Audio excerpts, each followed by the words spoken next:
Indahnya negeri ini dengan hasil bumi yang melimpah. Dari hasil bumi, kita bertransaksi. Bertransaksi, jual, dan beli. Pasar adalah tempat kita berbagi rezeki. Tempat terjadinya denyut ekonomi. Penuh dengan informasi dan silaturahmi.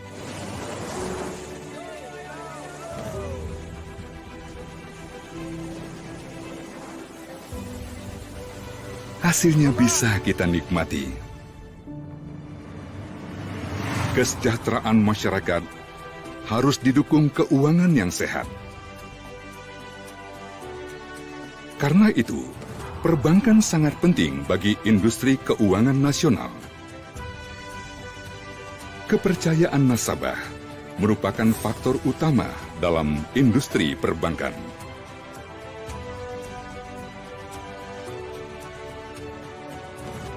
Melalui fungsi intermediasi perbankan yang mendukung pembangunan nasional, dari hulu hingga hilir, ke seluruh lini, hingga ke pelosok negeri, LPS hadir sebagai lembaga yang melindungi nasabah dan mendukung stabilitas sistem perbankan melalui program penjaminan dan resolusi.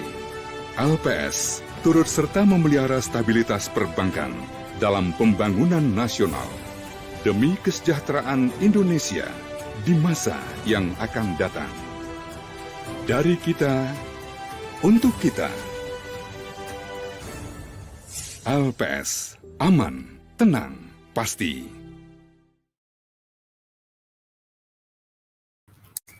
Good afternoon, everyone. Assalamualaikum warahmatullahi wabarakatuh. Shalom, Om Swastiastu, Namo Buddhaya. I hope you guys are in a very well condition, and welcome to the Temu Pendidik Nusantara 9 or in the international class with the class code of INT4002 with me, Margareta, from Yayasan Guru Belajar, and I will be accompanying you to learn together for the next 1 hour. Before we start, I would like to ask our audience, can you hear me clearly and can you see me clearly?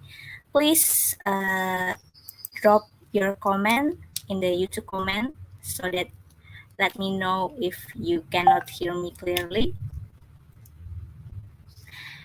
And there is Miss Nini from Jenevento, South Sulawesi. Good afternoon, Miss Nini.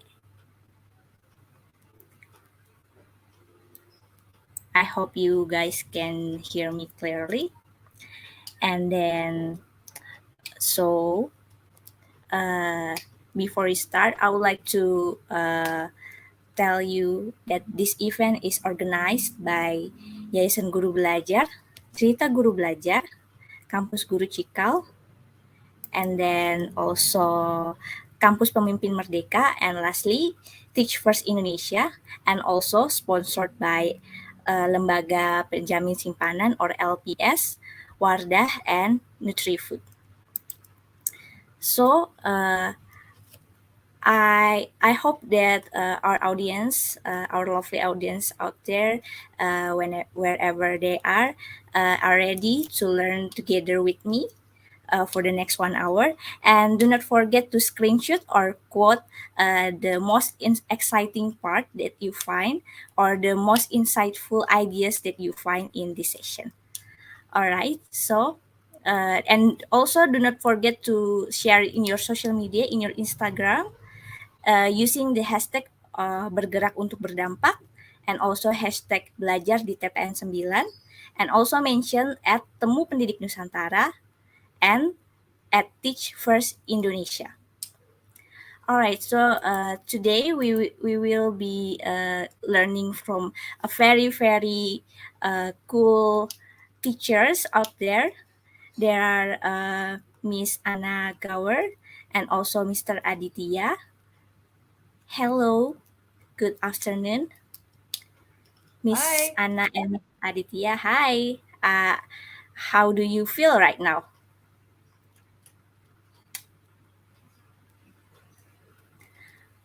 All right. Maybe you can say hi to our audience a little bit, maybe.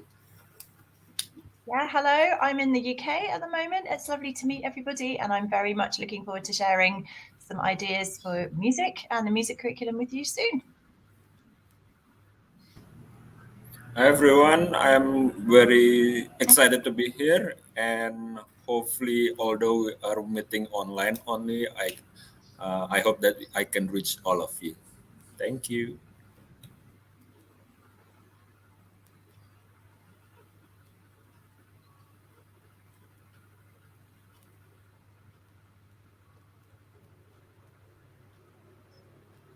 All right. Thank you.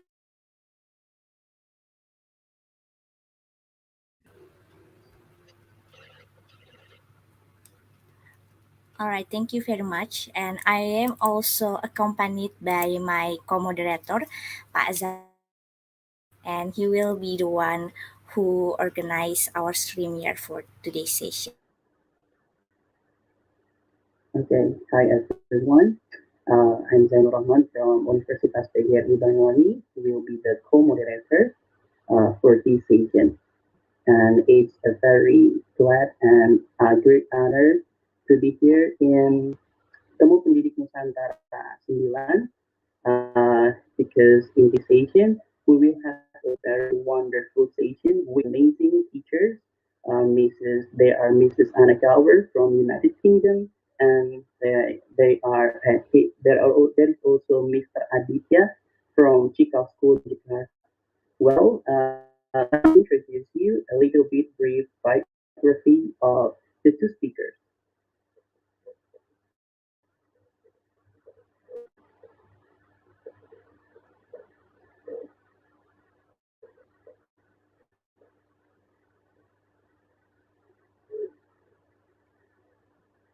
Well, Mr. Anna Gower is a music teacher and a freelance music education consultant with a wealth of experience as a teacher, advisor, project manager, academic, and strategic leader.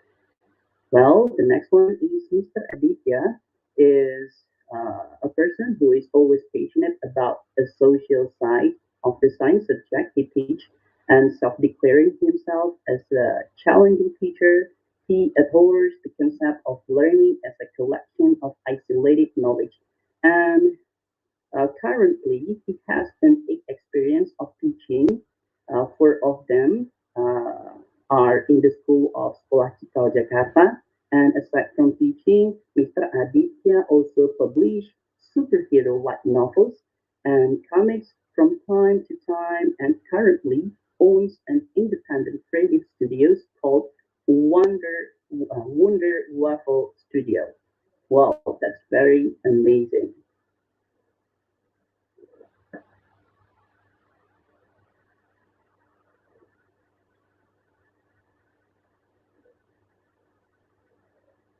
Well, for the first speaker, we will have the session with Mrs. Anna Gower from United Kingdom Future Music, who will uh, give us several knowledges and share her experience in about curriculum that integrated with music. Well, let's please welcome Mrs. Anna Gower. Hi. Okay, good Good afternoon. morning. Yeah, good morning and good afternoon from Indonesia. Okay, Okay. the time is yours, Mrs. Anna Gower, to present wonderful material and to share the audience about amazing experience as well as knowledge about music curriculum. Time is yours. Okay, thank you very much. I would just like to say to the moderators, while I'm presenting, I can't see the screen and the chat box. So if you need to interrupt me at any time, please do if there are any questions or any information that I need to know. So my name is Anna. I'm a music teacher. My experience started in the UK, where I taught older children aged from 11 to 18. But I now work in an international school in Thailand, where I teach primary children. So I teach children aged 4 to 11. So I've taught a huge range of children, and music is my specialism. Throughout my career, I've also been very fortunate to help to develop a project called Musical Futures. And I also work as a consultant for Musical Futures International. And you can see our logo on the screen if you're interested in finding out more. We are the circular logo with a little play button, because we are all about playing music and learning through playing music together. And enjoying the increased social and well-being and all the things that sit around musical experiences when children make music together. So my presentation today is about how we place the children at the center of the musical approach when we're thinking about music education. And this is particularly aimed at classroom music or music in schools, although it is also relevant for any form of music education that you might be involved in your context.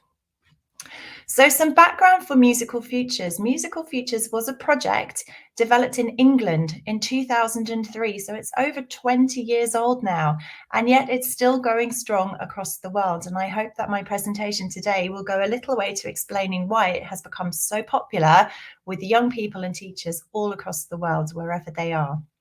So back in 2003 in England, music is taught in schools up to the age of 14. And every child has an entitlement to have some music in their curriculum up to that age. And when they get to age 14, they are then able to choose to take music further. But research in England showed that the children were particularly enjoying their music lessons in school. And this was having an impact on how many children chose to follow music further into their lives, and particularly to study music and take it forward as a career. So Musical Futures was developed to try and explore why this was happening. So what was happening in schools in England that was making the children disengage from their music lessons? And what could we do to re-engage them and to bring that excitement and all the benefits of learning music back into schools, classrooms, and to really re-engage children and teachers with music? And the quotation on the screen, I think, really sums up some of the issues there are when you try to teach music in the classroom. So I'm just going to read that quote to you. People love music. Adolescents particularly love music, but adolescents or young people don't particularly love classroom music. And it's a real contradiction.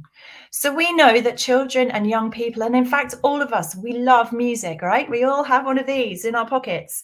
And on these, we have our own personal playlist, which we can stream live at any time.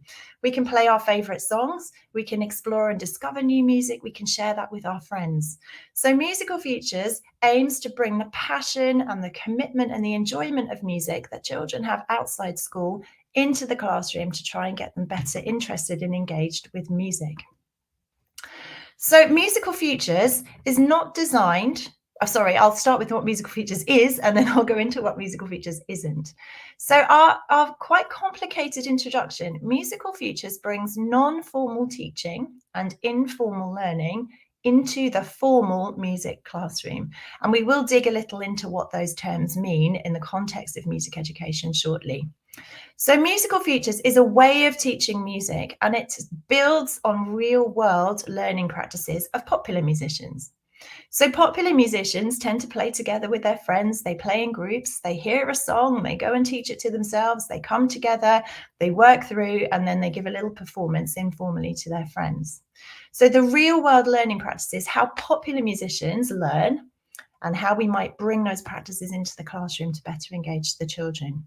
There are 5 key principles behind the Musical Futures approach, which I will share with you shortly. And over the last 20 years, there's been a huge amount of academic research that sits behind Musical Futures, and that's freely available. You just have to Google it and up pops lots more information. And it's also very flexible. So it's been put into the hands of teachers across the world, and teachers start to adapt and use Musical Futures in many different ways, but always keeping true to those 5 principles that sit behind it. What Musical Futures doesn't do, it does not provide a set curriculum for music. Central to Musical Futures is allowing the children's own choice of music, which they love and enjoy outside the classroom. And actually, more importantly, the music that they hear in the cultures that they live in and where they live, music which they hear with their families, music which they hear in their local communities, is also really important and valued in Musical Futures. Musical Futures does provide resources, and if you would like to see some of those resources, if you sign up for our newsletter, then we will send you some free resources to have a look at and explore. So if you are a music teacher or just interested in playing music, then please do enjoy those free resources and see what you think of those, because those resources support the work in the classroom, but fundamentally they're just a starting point to get the children playing music, and then the teachers tend to take the experiences from there. Musical Futures is not designed to be done once. It's an approach to teaching which you really embed through everything. I've been doing Musical Futures for 20 years and it has very much become the way I teach everything. So it's really embedded through my approach and how I work with the children, as well as bringing in quite a few ideas and principles that I put into my music teaching.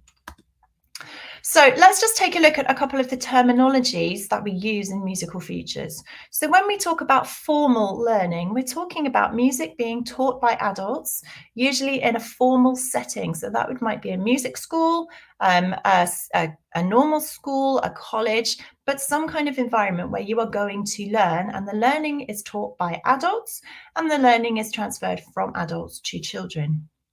Non-formal teaching is about experiencing music. So that's where music is made as a whole group, and the teacher becomes a musical leader. We all play music together and we have whole class, whole group music making. And informal learning, which is the very heart and soul of Musical Futures, is where the young people take the lead in defining their learning and in working through their own individual pathways to learning and having a little bit more choice over what and how they learn in their music lessons. So key to informal learning is it's very student-centered and it's led by the young people themselves. They don't constantly have an adult standing over them. And if you've ever learned a musical instrument, you may be familiar with your piano teacher standing over you and pointing to the keys and telling you where to put your fingers and telling you, no, you've got that wrong. In Musical Futures, we allow the children time and space to explore the sounds, explore the instruments and explore the feel of that music, but also have some form of interaction with the teacher, which allows them to have some more say over what and how they learn. Students quite often switch roles. So when they work together, you might find that some students start to teach each other things that they've learned. And the teachers have to work slightly differently by allowing the children the time and the space to work in this way. So on the left-hand side of the screen, you can see a formal approach to music teaching. And this might be where the teacher provides the chords or the notation. They choose the piece of music for the student. They explain how to play the instrument before the child is allowed to make a sound. They may choose the groups that the children work in, and they may also set quite restrictive boundaries. You may only play these 3 notes on your instrument, and you may only play these 3 notes in a certain way. If you look on the right-hand side of the screen, in informal learning, the first thing the teacher is told to do is to stand back and watch the learning that's taking place before they interact with the children. We're encouraged to actually watch and diagnose what's happening in that lesson, and then make sure that when we offer help to the children, we do it in a way that allows them to retain the ownership of the learning, and we become part of the group playing music together with the children and modeling what to do, rather than being very directive and telling them how to do things our way. We kind of support their own ways of learning and we work together with them to do that. So just to have a look at some of the variations between formal and traditional music teaching and the non-formal, well, I've already talked a little bit about the playlists the children have on their mobile phones or iPads. In formal music teaching, the teacher will often choose the music and present that to the children. In Musical Futures, we say, you choose the music. What is it you would like to learn? And then we support the children to make a start with approaching that music in a different way. In formal music education, we're quite often preparing to take examinations. So we might take our ABRSM grade 5 piano and get our certificate for that. But in informal music making, the children are putting together performances which they like to just perform for the sake of performing. So they may play for their friends, or they might play just to have an experience of playing music. So it's not necessarily about achieving the exams and ticking the boxes, but about having the musical experiences and sharing that with their friends and family. The way that the children learn is really important. In traditional music education, you start with the grade 1 piece, and then grade 2, and then grade 3, and then grade 4. So all the music is laid out in front of the children and they work their way through that. But in informal learning, they may pick a song that's way too hard for them. They're not able to actually play at all, but they want to play it. And that engagement with the piece of music and that excitement that they have about wanting to learn this piece of music is such an important first stage. And then as teachers, we kind of coach the children through that experience. Okay, so what do you need to know to be able to play this? How might we be able to find that out? How could you teach yourself? What can you hear in the music that might get you started? So the children's learning doesn't go by sequential step by step, but it actually jumps about and they learn what they need to learn as they need to learn it. Now, the really important one, anybody who is a musician out there, it's very likely that you learned to read music before you were able to play. So I know that certainly in my piano lessons, the first thing I was taught was middle C, and I was shown what middle C looked like, and then I was shown where it was on the piano, and then I had to just play middle C for a really long time until I could read all the notation and the notes, and then I might learn a second note and I could play 2. But actually, before I even went to a piano lesson, I could already play the piano, because I'd already started to play a few notes together and explore the sounds. And I was very excited to find out how I could formulate the things that I'd explored on my own into something which sounded like music. But it was a very long time before I was able to do that, because the notation and having to read before I played was a real barrier to doing it. So in Musical Futures, we really encourage the children to listen very carefully and very intelligently to the music they hear, and let that oral experience of what they hear inform what they're able to play.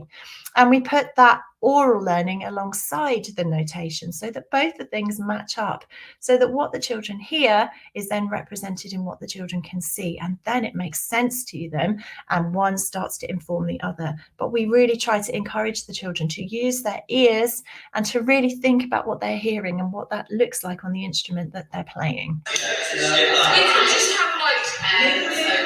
Now, this is an example of some older children taking part in a Musical Futures lesson, and some things to look out for in this example. First of all, behind the students is the assessment criteria for the lesson, but you can see they're not taking any notice of that. All of the musical learning is taking place within this small group of children, and it's in the conversations, it's in the musical examples that they're playing, it's in the way that they're interacting together to reach a common goal at the end of it. And it's also in how they're finding out the information that they need to know. And you'll also notice that there's no teacher there in the room. They are also using their mobile phone to find the information that they need to be able to help them to make progress with the task.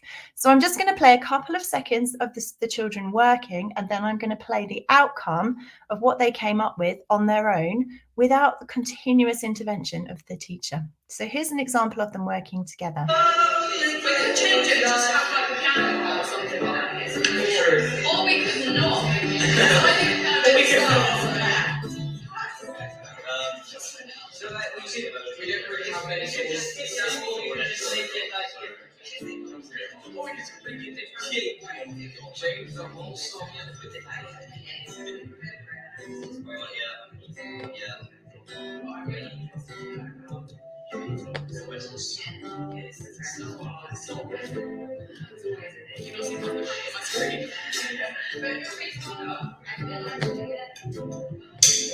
Bearing in mind we're going to have to show off the kids in 10 minutes. So you can see that the learning is very messy. It doesn't seem to have any structure to it. It's not sequenced, but all of the children are quite involved in that experience, and they seem to know what it is that they want to get from it. So I'm going to play you now the outcome of what they actually managed to achieve at the end of this slightly messy and unstructured process. Also, don't speed up. Yeah, because then it gets difficult. Yeah, that's Okay. That's fine. How fast do you want to go? Because you have. Just go. This is the second time, yeah.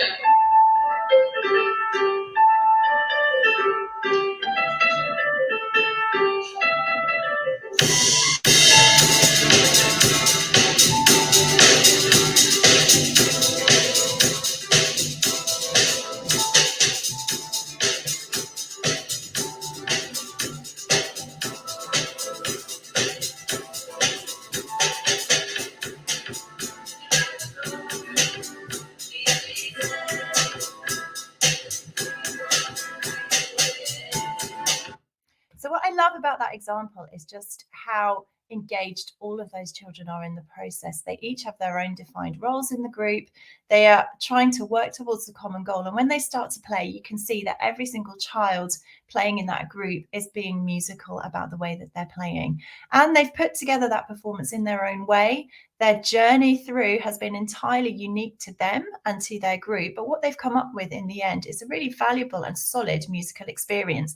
And if you were then to match that to the assessment criteria that you can see on the screen, you can see that actually that outcome and the journey the children had been in would fulfill all of the criteria within the assessment, even though it hasn't been achieved in a structured and scaffolded way that you might be used to or that you might expect to see in a music classroom.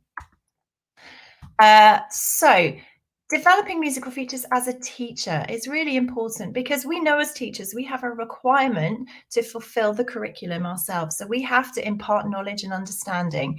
So it's really important as a teacher that we give the children the musical experiences first, and then we start to layer in the theory, the understanding, the knowledge, and all of the things that we know the children need to explore through our curriculum once we have them engaged through the music. So the music becomes the start point. The engagement and the excitement of the children is what you then build on as a teacher. So I'm just going to skip through to the really important aspects of musical features. I have 2 more slides to share. So first of all are the values which sit behind musical features. And I won't read them out, but if you do have a phone available, please feel free to take a photograph of these. Because at Musical Features, we believe that inclusive music making is important. That's everybody being able to take part, but being able to take part at an appropriate level for their experience, both inside and outside the classroom, and their enthusiasm for music. I'll jump down, sociable. Now, we're coming out of an era where we weren't able to be sociable with anybody during COVID. Music became very isolated and something children were doing just on their own. We are really keen to get back to that valuable sociable experiences of making music together, of children being together, making music, and all the value that comes from that. So sociable, music is sociable. And really key to musical features, informal. It's led by the learners, with the teachers and the musical leaders guiding and modelling that journey, but really with the children retaining the ownership over the music and the musical learning experiences that they're having. And this is another one to screenshot if you are able to do so. So these are the 5 principles of musical features. These were developed by the leading academic from the UK called Lucy Green. Lucy Green is from, she worked at the Institute of Music Education and also University College London. If you search Lucy Green, you will find a wealth of information about her research and work. And Lucy developed these 5 principles which underpin musical features. That students have some choice and ownership of the music that they learn. Thank you. That they learn mainly by listening and copying rather than reading the notation first. That they're able to work and make music sociably alongside their friends and take risks that they may not otherwise take if they are unsure or uncertain of what to do. The holistic learning is that they learn in this haphazard way, that learning isn't sequential and they don't get better step by step, but actually they're on their own crazy learning journeys towards an outcome, but that the journey is as valuable as the outcome itself. And finally, that music becomes not just about giving a performance, but also about integrating all the holistic musical skills that exist. So hearing, performing, composing, creating, listening, playing together. They have a holistic musical experience that isn't narrowed down to just performance of a piece, but also brings in lots of other aspects of music as well. So I will finish by just sharing some of the impact musical features has had. So we run a comprehensive teacher training program. We've worked with instrumental teachers, we've worked in government schools, we work in international schools, we've been to the Philippines and supported a rock and pop project, and we've presented seminars at universities at a global level. A level of research into musical features continues. People are mystified about how it's been around for so long, but it's still here, and we're always really excited to find out how it's working in different schools and how teachers have adapted it. And finally, if you would like to find out more information about Musical Futures, please be sure to search Musical Futures International. So there is also a UK organisation for Musical Futures, but they operate more along the resources and the sales of resources, where our work focuses on teacher development, pedagogy, academic research, and the development of children's kind of musical personalities and musical journeys. So if you would like to screenshot this page, this has just a little information. And if you would like to email me for more information, you're very welcome. If you'd like to explore some of the resources, then please just click join, and then you will get access to some resources as a thank you for signing up for the newsletter, and lots more information will come your way. So I will wrap it up there, but please do get in touch if you'd like more information. And thank you very much for your attention and for listening.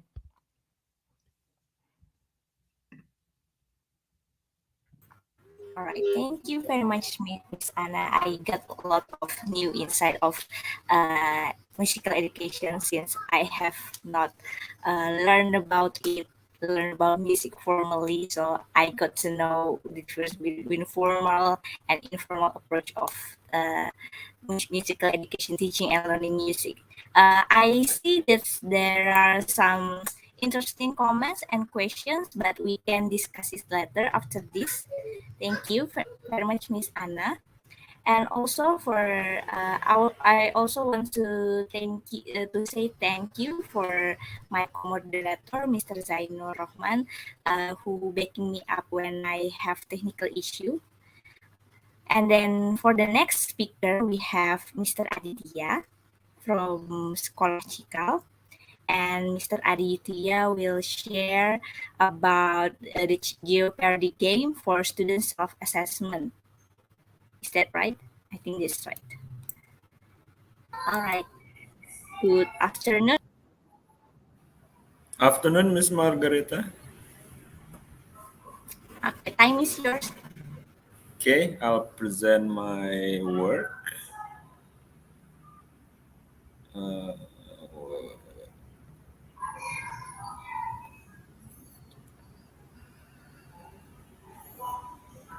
I'm just going to share my work.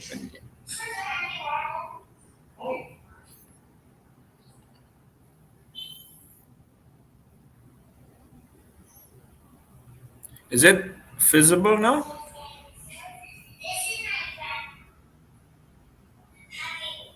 It is, yeah? Let me check first. Okay.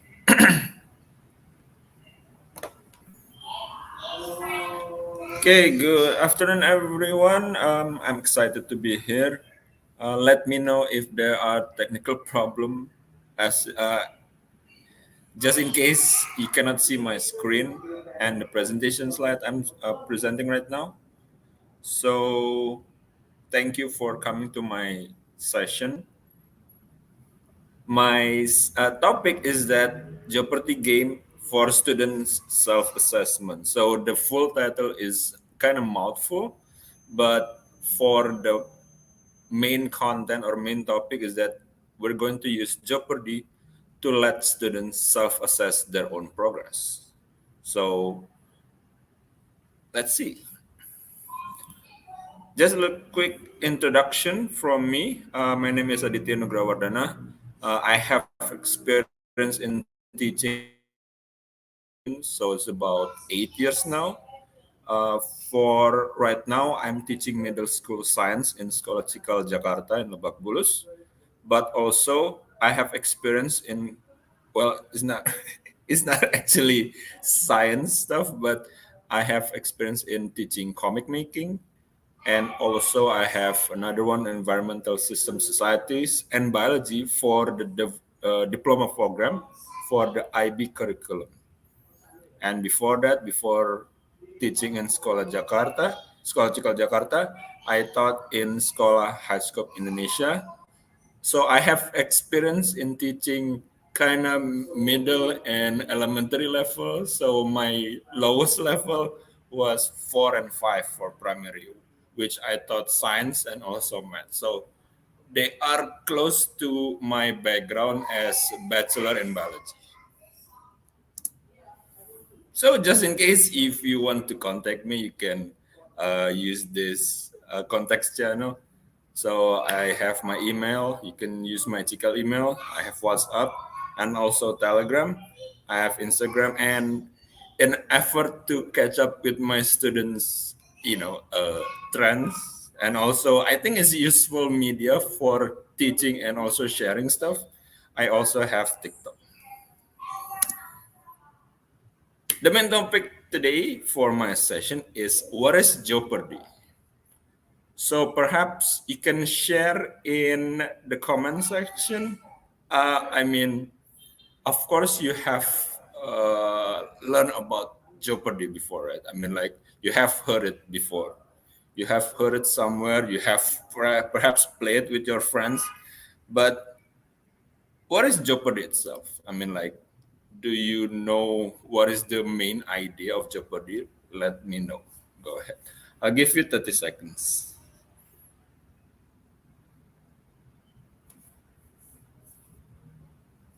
So Jeopardy, if you know Alex Trebek, or what is it in Indonesian version? I think it's the Siapa Berani, perhaps. Quiz Siapa Berani. Along that line. So perhaps you saw some quizzes on television before, or perhaps you have watched it on cable TV or on internet before. Perhaps you already know what Jeopardy is. It's going to be helpful because that's going to be our topic for today. Okay, let's continue. So if you have commented, I'll check later because I cannot see your comments, but let's continue first. So what is Jeopardy in the pedagogical sense? So according to Johnson and Salter, 2022, Jeopardy is like in a picture. I love using animated GIF.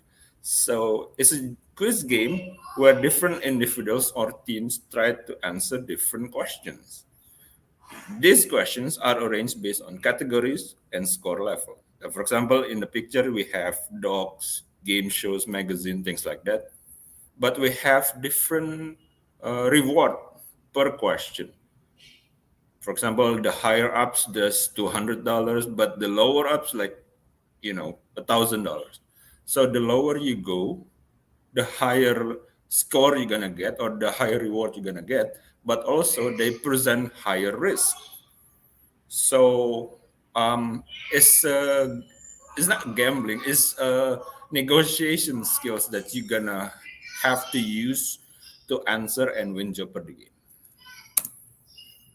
So in the context of learning, Jeopardy, although it's just a game, it creates an advantage over the conventional learning method or learning and teaching method. For example, who doesn't love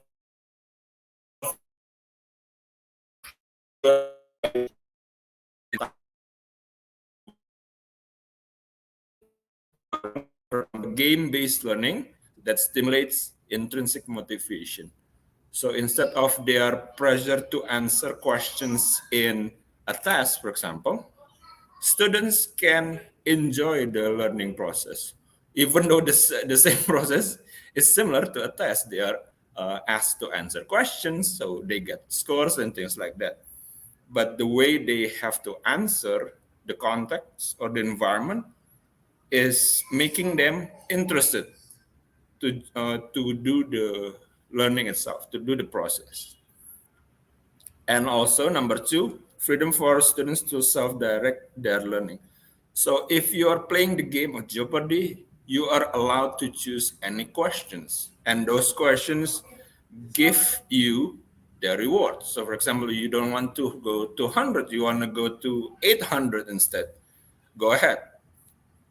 it gives you freedom, or it gives the students freedom to direct their own learning instead of, oh, you have to answer this question or that the questions, or for example, you have to do multiple choices first, then the essay one. This way, they can arrange and organize their own knowledge on their own instead of us as teacher to monitor and to guide their progress. Number three, an opportunity for students to hone their communication and negotiation skills. Again, negotiation skills, the higher up the students choose the questions, the higher the reward they're going to get. But they also present higher risk because if one player cannot answer, perhaps the other participants or contestants or other player, they can answer the questions and they can get the scores instead. And then the communication skills, of course, you have to explain your answer in the easiest way possible for the host to understand. So if you like, oh, I have to do that in one paragraph answer, you may not gonna get the answer itself. You may not gonna get the score because the host probably think that you are wasting time. And later, number 4, in team-based mode, enable students to sharpen their leadership skills. This is something that I have experienced in my own class where I have applied Jeopardy game for reviewing science. And I saw students who were usually passive and students who are usually apathetic to science instead took the role of leadership in their team. So they were able to organize their friends, one to get the answer, one to research the question, and one, for example, take charge of the arrangement. For example, the first team member this one, the next team member who answered this one. So it unlocks many good things in our students. So I hope that by sharing this, the goodness of Jeopardy game can be used for your own classes.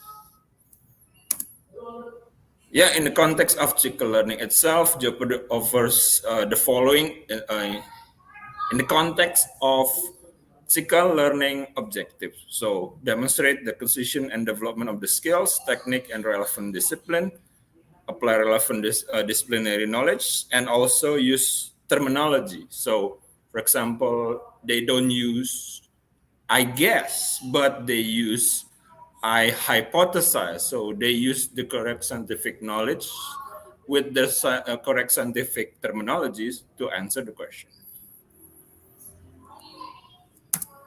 I'll take that no for Alexis. But Jeopardy is kind of tricky to make. That's why we're going to use online customizable Jeopardy quiz template. They are mouthful, but I'm sure they can help you.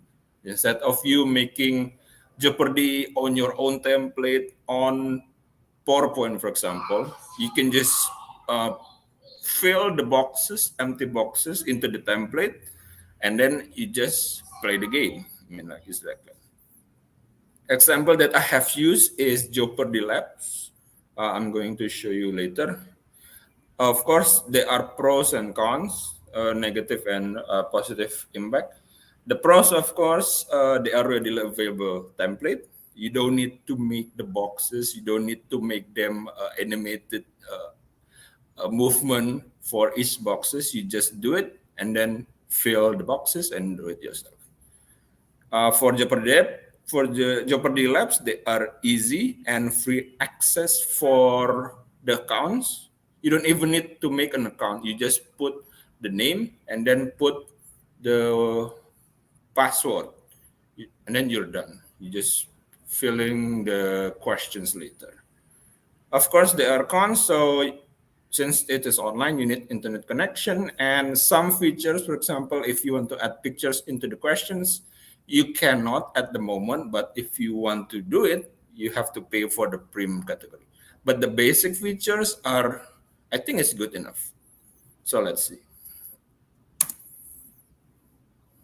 So the usual rules, just to make sure that the Jeopardy game in class goes smoothly, I usually have these 6 rules. So number 1, it is an open book and open resource game. So they can do anything, they can use everything, notes, technology, things like that to answer the questions.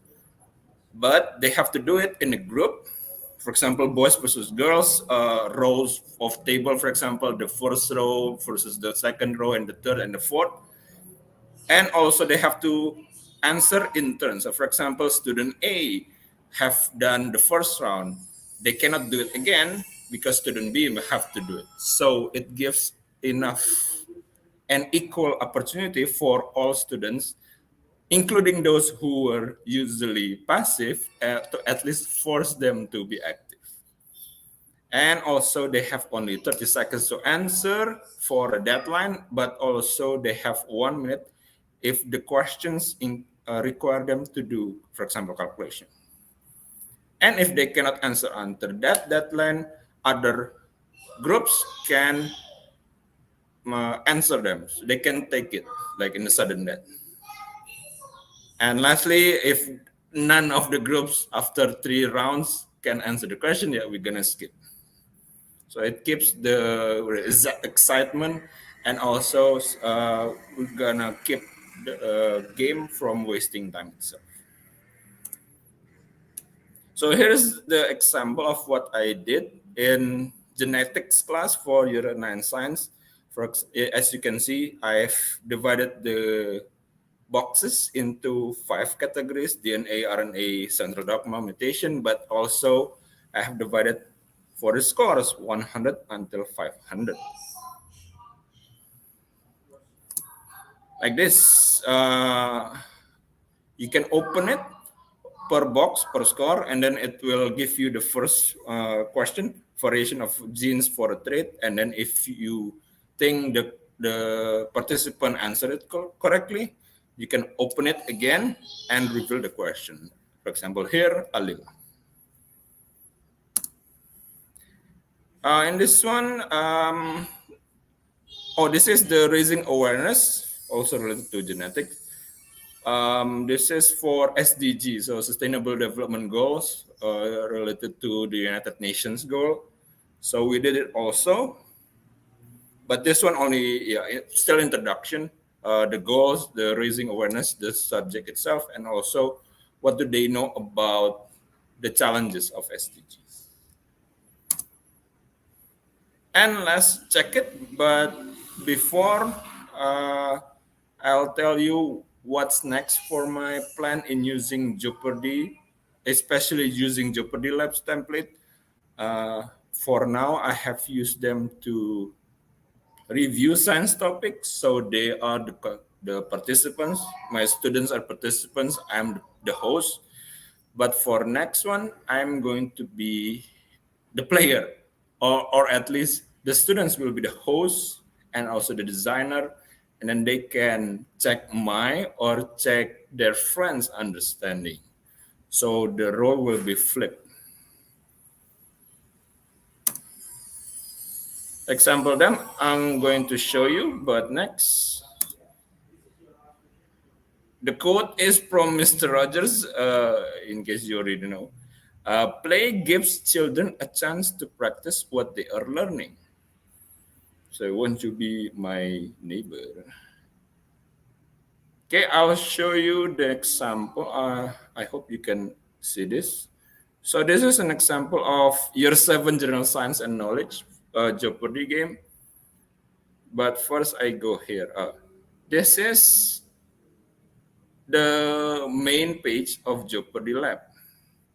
So it's very simple. You just click create a Jeopardy game, or if you don't want to use your own, you don't want to make your own, you have some completed template that the website have. And yes, for example here.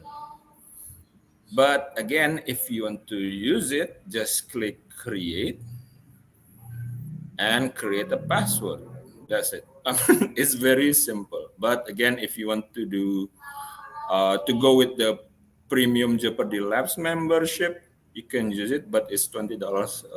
Yeah, I mean, if you don't want to pay any money, you can use this. So Jeopardy Labs is one of the online Jeopardy game maker that you can find on the internet. There are like Fractal Jeopardy or also Jeopardy Maker. But I just give you an example because I have used Jeopardy Labs template for my own class. So I have some experience that I can share with you. But perhaps you know other Jeopardy game maker that you already have used. So let me know in the comment section. So let's see here. Yeah, again, you just have to create a password. And I'll just show you the completed one. Like here, yeah, I can use edit. So it's like this. I can just space science, for example, question prompt and also the correct response. Then if you're done, continue. If you don't want to use a row, for example, you can just put them away. Or if you don't want to use a column, you just put it away. So it's very simple. And once you're done, you can put it, save and finish. Okay, let's continue. Let's go back. So I think for me, it's very simple. I don't need to make any account. I don't need to register anything. And all I need to do is just giving a title and also creating my own password.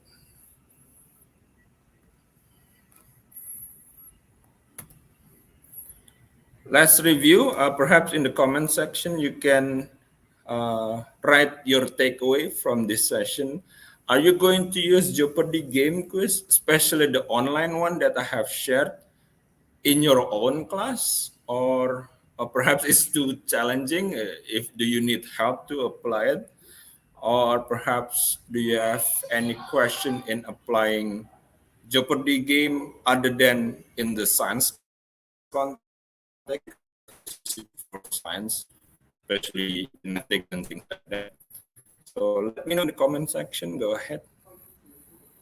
I give you 1 minute, 30 seconds.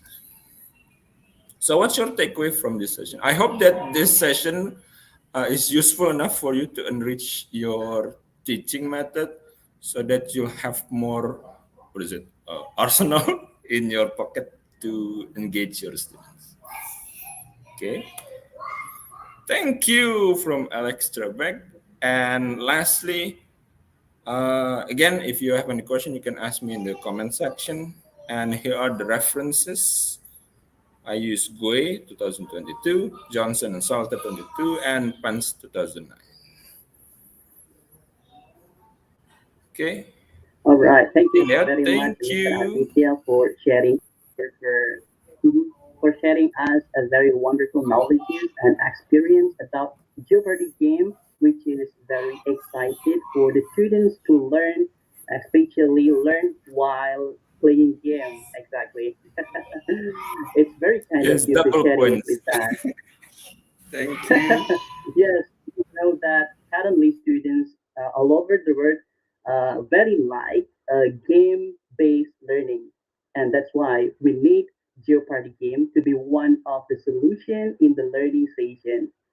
Well, before we go to the Q&A session, audiences, let's watch the commercial break first.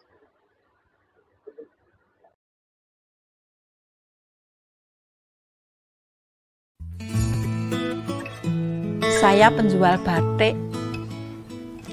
Awalnya saya nggak pernah nyimpan uang di bank. Semua keuntungan saya simpan di toko.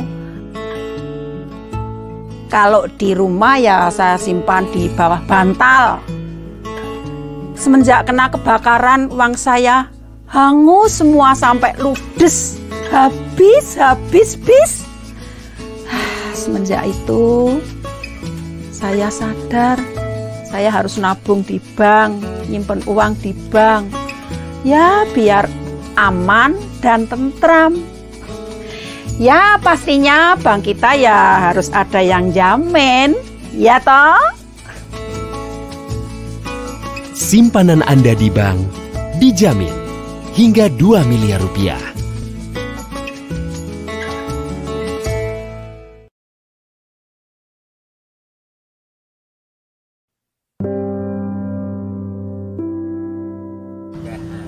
Nama saya Ibeng.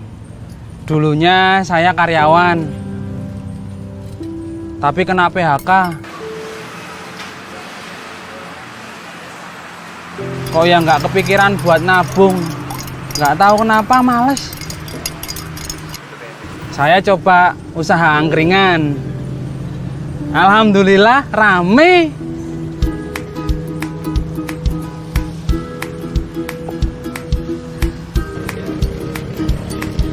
Dari hasil usaha angkringan ini, keuntungannya terus saya tabung.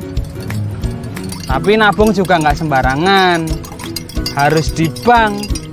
Kan ada yang jamin. Simpanan Anda di bank dijamin hingga 2 miliar rupiah.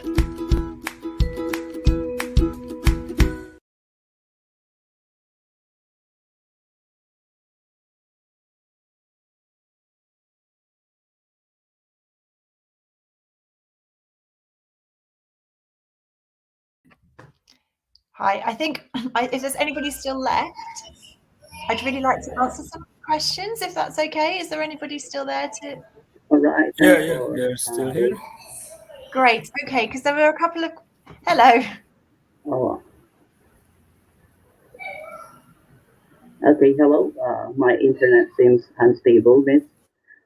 Well, now we come to the Q&A session in which participants we will show a question or several questions addressed to Mrs. Anna or Mr. Aditya. Well, let's go forward into the comment section. Well, there is a question from Mrs. Rizky Rifaatujana. Well, let me show on the screen. The question is,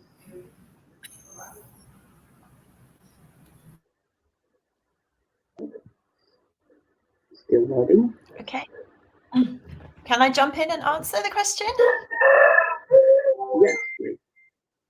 Great, thank you. So, musical features is an approach to the teaching and learning of music, but it does work with other subjects too. And the role of the teacher would be a really good place to start to look at that, because you can observe the way that your children are working, applying the same principles that we applied to music in any subject that you want to. My other thought on this is, I think you can use music in everything.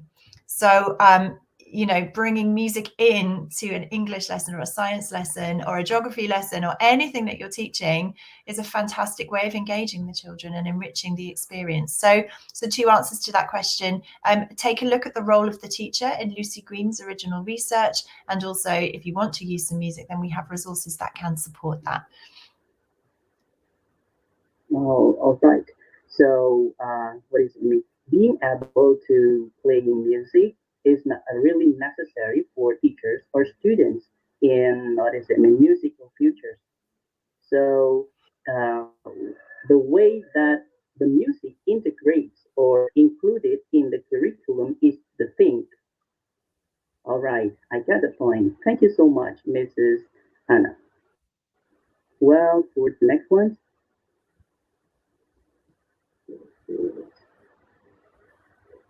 All right, a question from Hanaki Adinda for Mr. Aditya regarding the Jeopardy game. Is the game possible for preschoolers? Let me show on the screen first. Okay, thank you.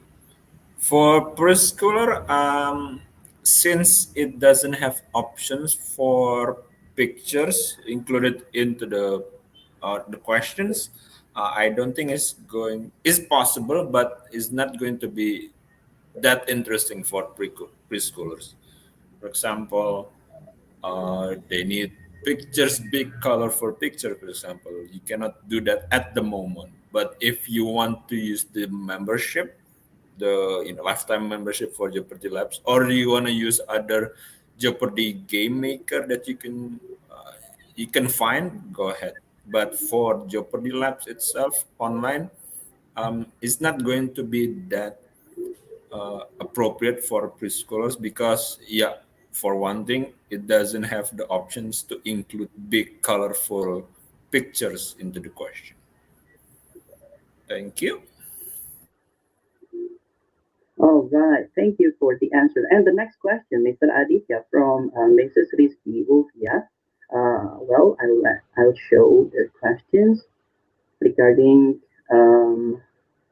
adjusting the question to be multiple or easy question in Jeopardy game. What do you think? Mainly for Jeopardy games, especially the online version, is for on the spot game activity. So if you want to review orally, so the students explain orally, verbally with their voice on the spot, go ahead. It's very appropriate for that and it's very exciting for them. But if you want to adjust it to be multiple choice, I think it's multiple choices, yeah, or essay questions, you can, for example, decrease the amount of questions and you add the time to answer them. For example, this student have chosen question number $200, for example. So they have to answer it in 30 minutes, for example. So they have to choose the questions themselves first, but then again, the questions they are answering in a worksheet, for example. You can do that. But I think it's an extra Oh, work because mainly the Jeopardy game quiz is for oral on the spot responses from the students. I think it's good enough question. Thank you. oh, all right. Thank you so much for answering the question, Mr. Aditya. It's such a wonderful knowledge we can get this afternoon, as well as the music that can be integrated into the curriculum. Well, to all audiences all over Indonesia, as well all over the world who watch who watch this station. Oh, perhaps, please. We have one more question left. Oh, Miss Anna. Okay, wait first. Let me scroll up. Sorry, Mr. Minute. Okay.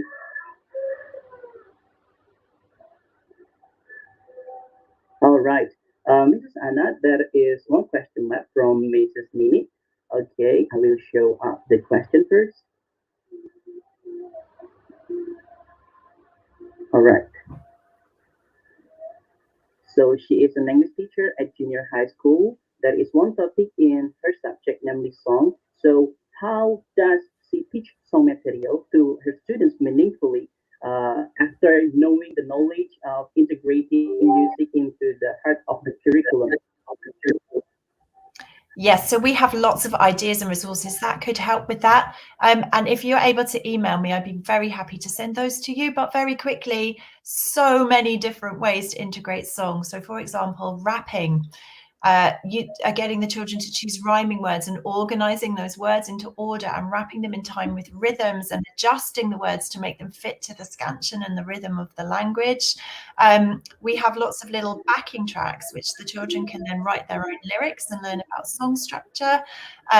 We have actual songs that the children can play on musical instruments if they have them, or body percussion, or playing drums on the desks. We have so many different ideas to do that, and I think that's a really exciting one. And if you are able to share with me some of the objectives from your song structure, then I would definitely be able to direct you to some of our resources that could help. So please do contact me and I'd be very happy to share that with you afterwards. And can I just jump in, because there was one other question a little higher that I spotted earlier, and it was the question about whether formal versus informal is the right way to phrase it.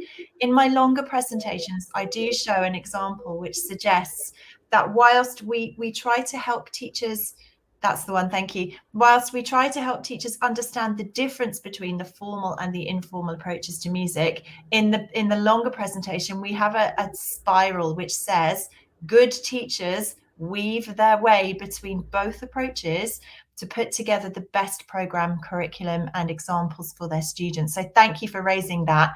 And that is something we're very, very keen on. Musical Futures does not just say it is one way only, but it says what we need to do is have awareness of all the different approaches that there are to teaching and learning music, and to be aware of those and to bring those into our curriculum and our scope and sequence and our teaching at the most appropriate times for our students. So thank you very much for that question. I'm really pleased to be able to clarify that point.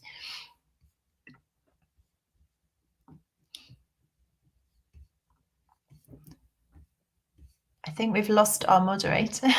I'm just having a look to see if there were any more questions. Let's see.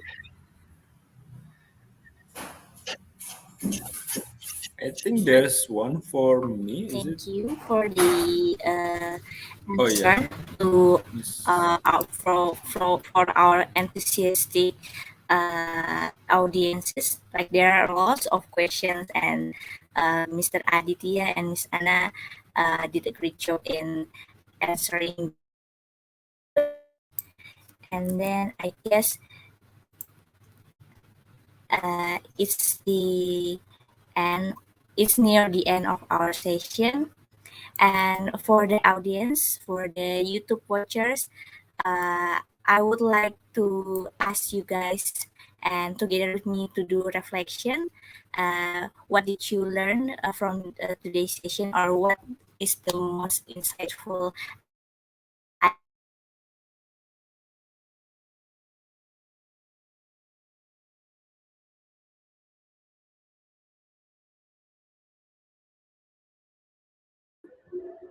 Okay, sorry, I think Miss Margareta's connection is unstable.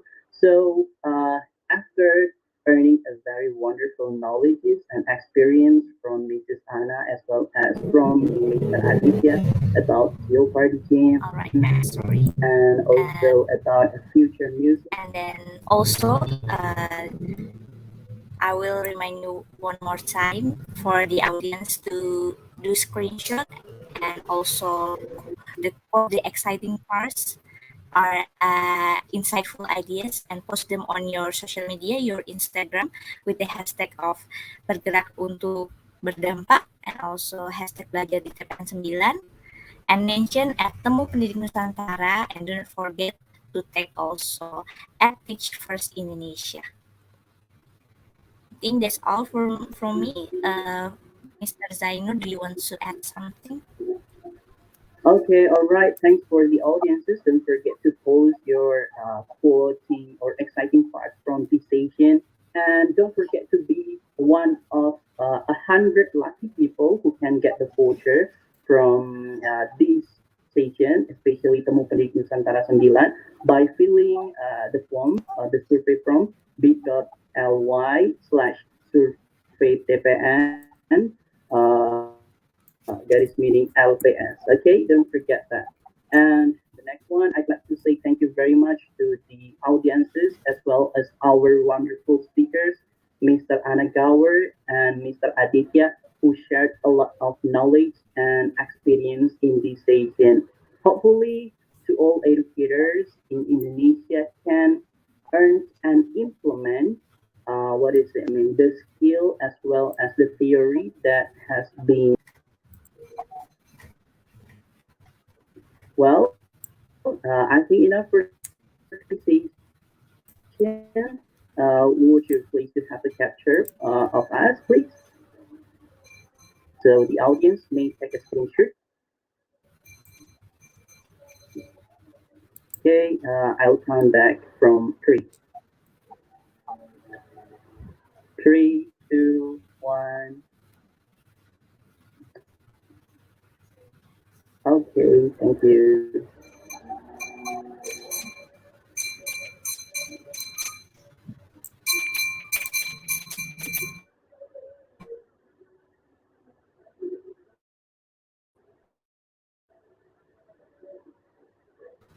Thank you, and see you in the next Temu Pendidik Well, Nusantara PPN 10. And I also hope that Mr. Aditya and Miss Anna will also share their experience and knowledge to us next year. all right. Thank you, and see you in the next Temu Pendidik Nusantara in 2000. And hopefully we can meet again. Okay. Okay. Yay! Thank you. For any further information, you may contact us personally through WhatsApp. Thank you.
Dengan pengumuman ini, maka pengurus bank diminta agar tidak meninggalkan Indonesia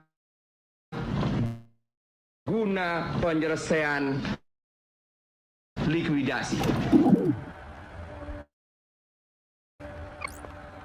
Pada tahun 1997 hingga 1998, badai krisis moneter dan perbankan menghantam Indonesia. Masyarakat berbondong-bondong antri di bank dan ATM untuk menarik dana mereka. Presiden meminta Menteri Keuangan sama Gubernur BI untuk mengambil langkah-langkah menghadapi permasalahan ini di perbankan. Bank yang sudah tidak bisa ditolong tutup aja. Bank yang masih bisa diselamatkan, ya apakah harus merger atau langkah-langkah lain supaya dibantu. Nah, nanti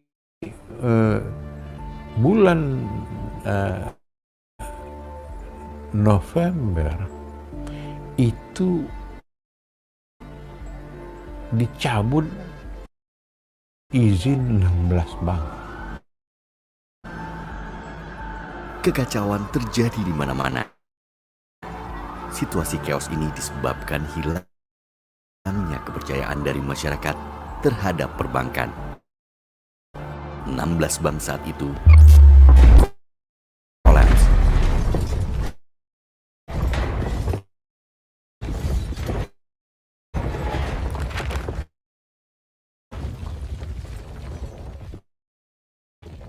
Wah, ini bagaimana uang saya hilang.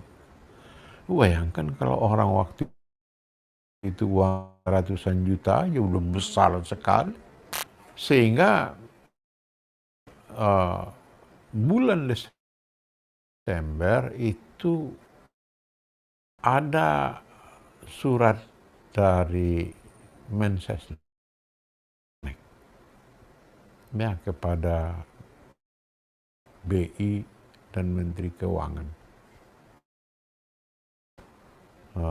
untuk membantu, eksplisit disebutkan keluarkan BLBI, bantuan likuiditas Bank Indonesia. Itu Desember itu. Berdasarkan pengalaman pahit atas tumbangnya 16 bank, Undang-Undang Nomor 10 Tahun 1998 tentang perbankan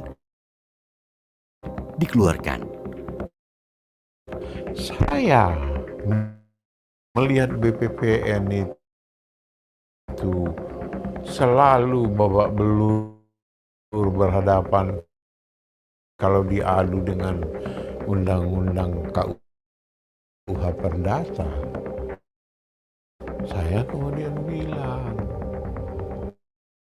saya mau untuk membangun LPS itu dengan undang-undang. Nggak mau saya dengan PP.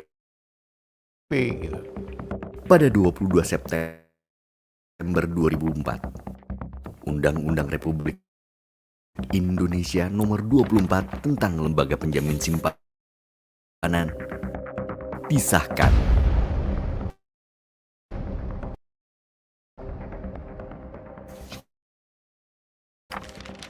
Berdasarkan undang-undang ini, LPS merupakan lembaga independen yang berfungsi menjamin simpanan nasabah penyimpan.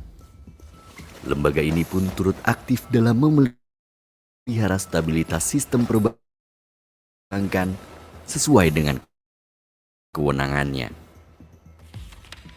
Setahun kemudian, tepatnya pada 22 September 2005, LPS resmi beroperasi. Negara-negara lain juga masih mengalami krisis ya. Di Australia, perbankan juga, kemudian di Singapura, Malaysia, Hong Kong. Tapi terus terang waktu kita mendirikan LPS, kita banyak mengadap model dari ini lah, Kanada gitu ya. Karena memang itu model yang cukup bagus lah itu diambil gitu ya. Mengenai lembaga penjamin simpanan.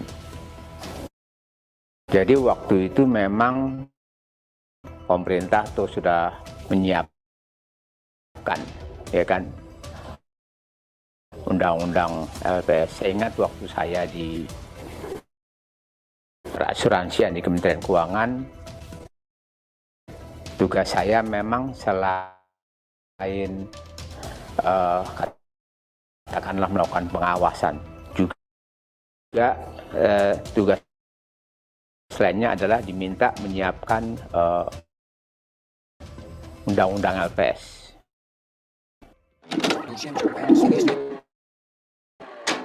Major financial institutions have teetered on the edge of collapse, and some have failed. Krisis keuangan yang berawal di Amerika Serikat pada tahun 2007, dampaknya mulai dirasakan ke seluruh dunia, termasuk negara-negara berkembang pada tahun 2008.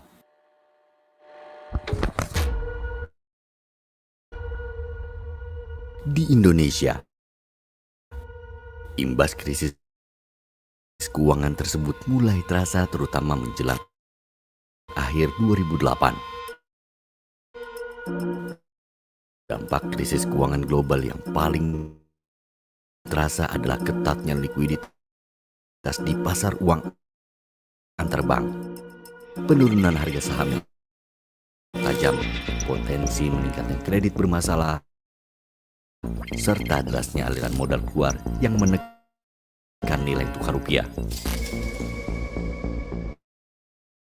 LPS pun memasuki babak baru dalam pelaksanaan fungsi yaitu untuk menyehatkan kembali Bank Senturi TBK.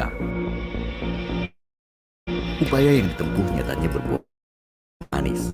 Bank Senturi keluar dari status dalam pengawasan khusus oleh Bank Indonesia pada 11 Agustus 2009. Kinerja keuangan PT Bank Senturi pun terus diperbaiki hingga memenuhi ketentuan tentang kesehatan bank.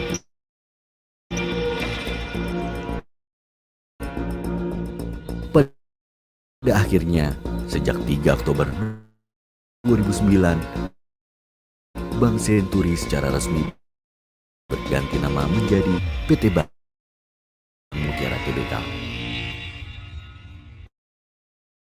Pada tahun 2014, bulan November 20, kita lakukan RUPS-LB, penjualan pengalihan saham dari LPS kepada pemenang, yaitu G-Trust dari Jepang. Ya. Perusahaan yang juga bergerak di bidang keuangan, yang mempunyai aktivitas investasi keuangan di luar Jepang, yang telah juga dinyatakan oleh OJK lulus dalam fit and proper test. Harga yang disepakati 4,4 triliun, ekuivalen dengan recovery rate 55%, ekuivalen dengan price to book ratio yang 3,2 kali.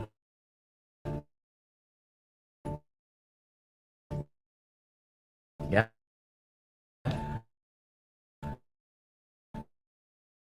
Setelah ini 3,2 kali, jauh di atas rahasia 2 kali. Ya. Perlu kami sampaikan bahwa indemnity tidak diberikan oleh LPS. Kita menjual apa adanya tanpa mengambil risiko-risiko yang muncul di kemudian hari. Dalam perjalanannya, DPR dan pemerintah mengesahkan Undang-Undang Pencegahan dan Penanganan Krisis Sistem Keuangan atau PPKSK. Undang-undang ini memberikan mandat baru bagi LPS, terutama dalam penanganan krisis keuangan.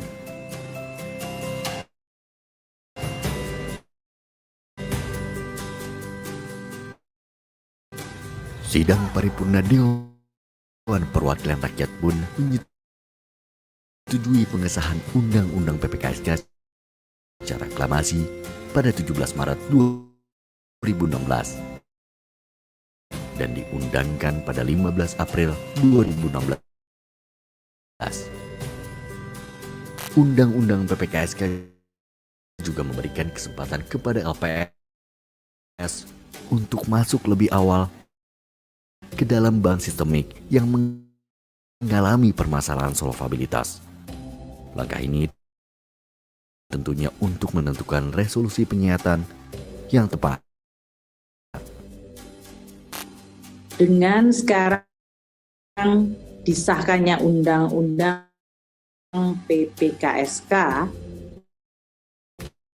peranan dan tantangan LPS menjadi semakin besar. Kalau pada saat yang lalu adalah betul-betul menjaga dan memberikan jaminan bagi simpanan masyarakat di perbankan, peranan LPS sekarang meningkat menjadi pelaksana program restrukturisasi perbankan. LPS juga memperoleh metode baru dalam penanganan bank sistemik seperti halnya pengalihan sebagian atau seluruh aset dan kewajiban kepada bank lain atau disebut juga purchase and assumption. Kemudian LPS dapat melakukan metode penggunaan bank perantara untuk menerima pengalihan sebagian atau seluruh aset dan kewajiban dari bank sistemik tersebut, serta penyertaan modal sementara yang telah diatur dalam Undang-Undang LPS. Undang-Undang PPKSK juga memberikan mandat kepada LPS untuk melaksanakan program restrukturisasi perbankan atau PRP dalam kondisi tertentu, seperti krisis sistem keuangan dan permasalahan sektor perbankan yang membahayakan perekonomian nasional. Di dalam proses yang paling terakhir khususnya, itu perlu ada penguatan. Disinilah peran LPS, tugas dan wewenang LPS tidak lagi hanya sekedar menjamin simpanan masyarakat, tetapi juga memperkuat proses penanganan bank. Dan di dalam Undang-Undang PPKSK ini, tugas dan kewenangan LPS itu menjadi lebih luas dari sebelumnya hanya Paybox Plus menjadi juga sebagai otoritas di bidang resolusi bank. Perkembangan sektor perbankan yang dinamis seiring dengan adanya kebutuhan internal membuat LPS melaksanakan program transformasi dengan latar belakang Undang-Undang PPKSK. Program ini diawali dengan perubahan visi dan misi LPS. Visi LPS adalah menjadi lembaga yang terdepan, terpercaya, dan diakui di tingkat nasional dan internasional dalam menjamin simpanan nasabah dan melaksanakan resolusi bank untuk mendorong dan memelihara stabilitas sistem keuangan. Sedangkan misi LPS adalah berkomitmen untuk menyelenggarakan penjamin simpanan yang efektif dalam rangka melindungi nasabah, melaksanakan resolusi bank yang efektif dan efisien, melaksanakan penanganan krisis melalui restrukturisasi bank yang efektif dan efisien, dan berperan aktif dalam mendorong dan memelihara stabilitas sistem keuangan nasional. Berdasarkan data per Agustus 2021, jumlah rekening simpanan yang dijamin LPS telah mencapai di atas target, yaitu 99,92%, atau lebih dari 360 juta rekening. Angka ini melebihi target yang ditetapkan Undang-Undang LPS sebesar 10%.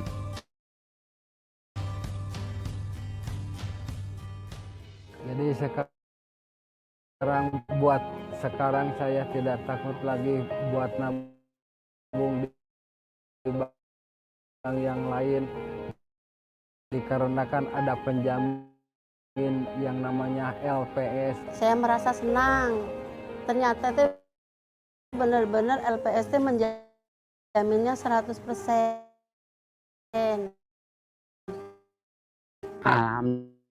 Alhamdulillah itu udah ada info dari bank, di bank itu sudah ditangani oleh LPS. Saya senang lah.